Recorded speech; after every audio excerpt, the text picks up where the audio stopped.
underneath, there is a lot of concern and a lot of worry and a lot of uncertainty as to what the future might bring. Now, the Defence Secretary is warning that an insecure peace in Ukraine risks further war. Writing in the Sunday Times before the third anniversary of the full-scale Russian invasion tomorrow, Healy sets out in stark terms what is at stake. Decisions made over the coming weeks will not only define the outcome of this conflict, but shape of global security for a generation. He suggests that any deal that marginalises Kyiv will lead to nothing more than a temporary pause in the conflict. Well, it comes as the Foreign Secretary David Lammy announces a plan for the largest package of sanctions against Russia since the early days of the war to cut what he describes as the revenues fuelling the fires of destruction. Meanwhile, the UK's new ambassador to the US, Peter Mandelson, has made it clear to Downing Street that Sir Keir Starmer must set a firm deadline for an increase to defence spending as the PM gets ready to meet President Trump on Thursday. It's going to be a crucial week for diplomacy. The Sunday Times reports that Starmer will ask Trump for a US security guarantee in any Ukraine peace deal, but where Europe shoulders most of the burden. Crucially, the PM intends to frame his asks on both security and the economy in a way that would let Trump claim them as wins. So will it work? And what working relationship can actually be formed with President Trump going forward? In the next few minutes, you'll hear from John Scarlett, former chief of MI6, and we'll also hear this morning from Michael Waldman, who spent time with both Presidents Trump and Zelensky and has made documentaries about them both. Elsewhere, Germany goes to the polls today in an election that is expected to see Olaf Scholz replaced as Chancellor and the opposition CDU take most seats. But with the far-right AfD predicted to come second and all the main parties refusing to work with them in a coalition government, what will be the way forward for Germany? And after 9 o'clock this morning, our two big thinkers of the day to give us their take on the main stories are former Conservative Government Minister Paul Scully and Independent MP for Canterbury, Rosie Duffield. Thank you for all of your messages so far this morning. Lots of you actually getting in touch about these drills at school that we've just been talking about and your experience on them particularly. You can add to anything we're talking about this morning. You can text us 87222 and start your message with the word Times, or you can WhatsApp us on 0333 003 2353. Times Radio Breakfast, it is 6 minutes past 8. Now we're going into a week where the stakes couldn't be higher for the Prime Minister as he heads to Washington to meet President Trump. Keir Starmer has to convince him that it would be wrong to agree a peace deal that gives the advantages to Vladimir Putin, who started the war in Ukraine. It's a perilous time. The security provided by the US to NATO since the end of the Second World War is no longer something that can be taken as read. President Trump has poured scorn on President Zelensky and suggested that Ukraine could end up as bystanders in any further talks, although he does seem to have rowed back on those comments slightly and even softened his approach when he was speaking to the CPAC conference outside Washington, D.C. yesterday. So what is the best way for the Prime Minister to proceed? Well, we can speak now to the former head of MI6, Sir John Scarlett. Good morning to you. Good morning. Good morning. Thank you for being with us. So we know that Keir Starmer is heading over to meet Donald Trump on Thursday. What do you think his approach should be? What should his strategy be? Right. Well, it needs to be a balance, of course. On the one hand, there needs to be it needs to be clear that he's firm in his support for Ukraine and that he's lined up with other European leaders on that basic support. But of course, he already has been clear on that. There's no questioning of his approach. His calls to Zelensky, President Zelensky, and all the rest of it. And then on the other hand, he has, well, not on the other hand, he's also got to show that he knows that whereas we're firm in our support, we're also prepared to pay the price, and we've got a clear position on our sort of financial, implications for what is going to be required. And of course, this goes back to the famous question, or much discussed question now, of defence spending, which for such a long time has not been, in the headlines, but now, to put it mildly, certainly is. And also our readiness to deploy, if necessary, if possible, and that's a big question, military power in support of whatever is eventually agreed around a peace deal. So, that's a firm, clear position, which is already there. But it needs to be balanced also on the fact that we realise and we absolutely believe that this must be done in close support and alliance with the United States. And the United States involvement is essential. On the other hand, a great part of the burden will be carried by the UK and NATO allies.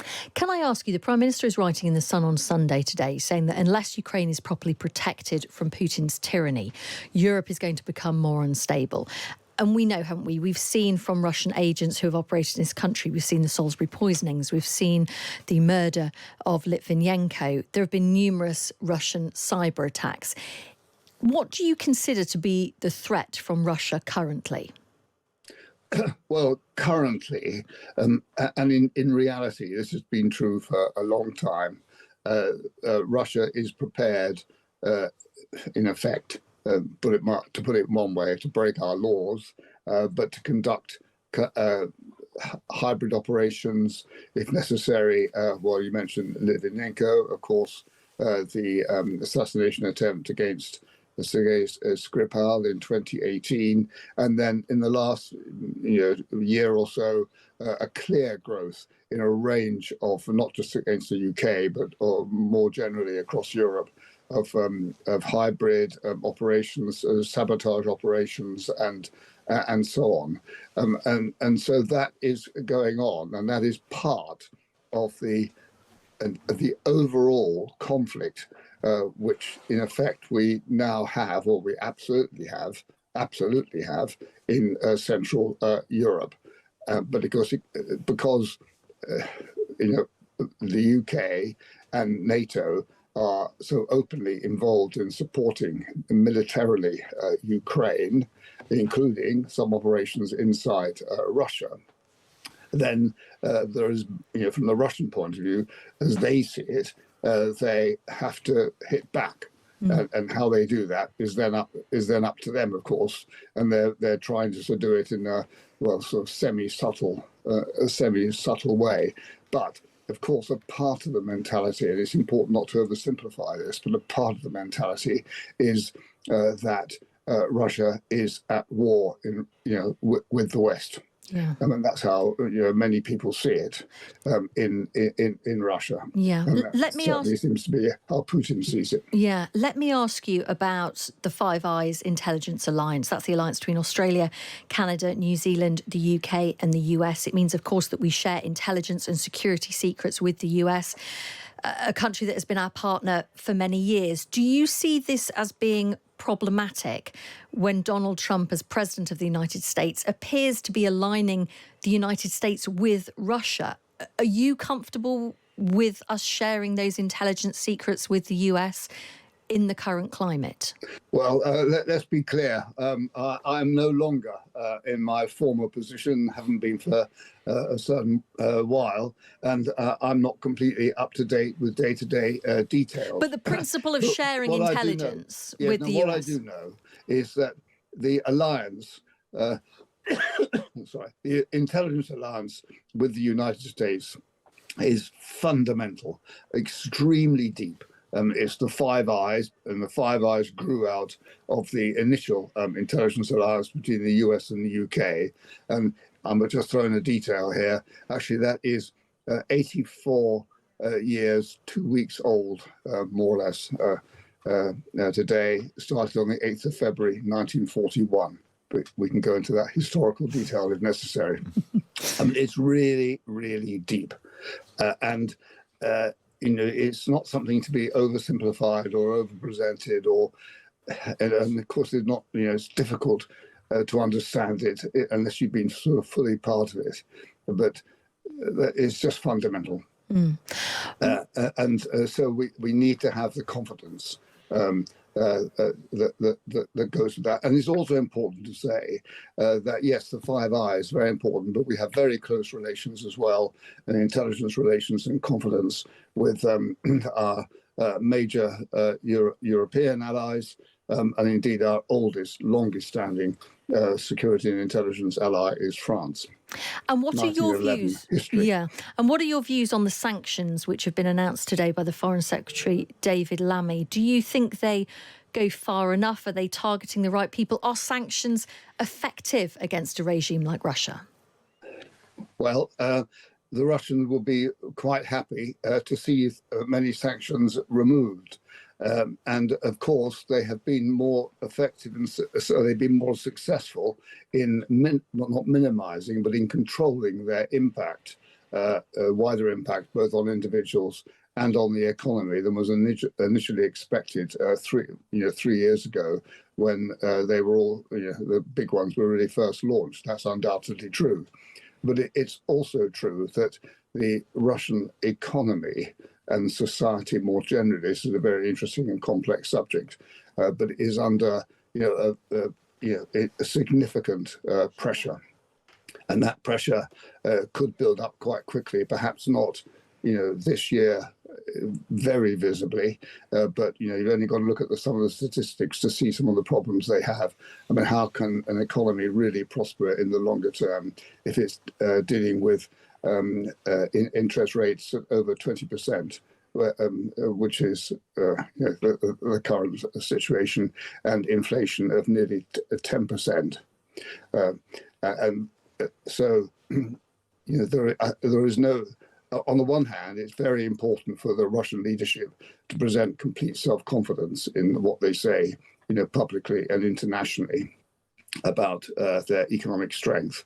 But underneath, there is a lot of concern and a lot of worry and a lot of uncertainty as to what the future might bring. By that I mean 2, 3 plus years' time. It's a key point to watch, actually, the economy. Thank you so much for speaking to us this morning. I'm grateful to you for your time. That is Sir John Scarlett. He's the former head of MI6. Very interesting there, saying despite Donald Trump's, some people would say, leanings towards Russia at the moment, when we're talking about the Five Eyes intelligence alliance, which includes Australia, Canada, New Zealand, the UK and the US, he says it's absolutely fundamental. It is extremely deep. We should in no way begin to question whether we should be sharing intelligence with the US, despite anything that might be going on at the moment. Fascinating insight there from somebody who knows what they're talking about. Your reaction is very welcome. As we continue to just look ahead, really, to Sir Keir Starmer's visit to Washington, D.C., he writes in The Sun on Sunday, President Trump is right that European nations must now take greater responsibility for our security. We must increase our defence spending. We must play a bigger role in NATO. President Trump is also right to grasp the nettle and see if a good peace deal is on the table. We're really starting to get a feel for how Thursday may unfold when the two meet.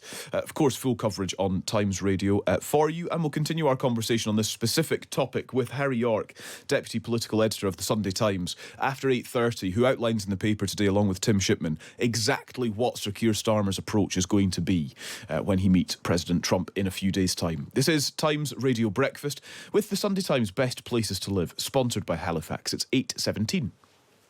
John Pienaar on Times Radio, telling the stories that matter. An attack could lead to a major escalation in the region, already looking to be at a very, very dangerous point. Expert analysis and well-informed discussion. All sorts of unintended consequences, I think, flowing from this policy. The question is politically who gets the blame for the industrial action. You can see the balance of the parties shifting. John Pienaar at Drive, tomorrow afternoon from 4 on Times Radio.